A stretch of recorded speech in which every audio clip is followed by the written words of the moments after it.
तो आपको माननी पड़ेगी।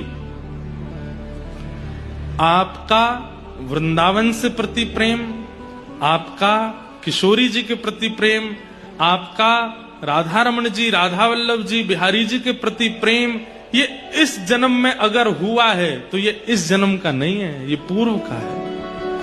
ये पूर्व से ही आपका संबंध है, पूर्व से ही वो आपको प्रिय है। पूर्व में कुछ तो आपने ऐसा किया है जिसके कारण ठाकुर जी आपको इतने प्रिय हैं। एक जन्म का संबंध नहीं हो सकता। हाँ, एक जन्म पहला जिसका संबंध होगा ठाकुर जी से, उसकी भावना कैसी होगी सुनो। उसको वृंदावन आकर्षण तो करता होगा, पर किसके लिए आकर्षण करता होगा?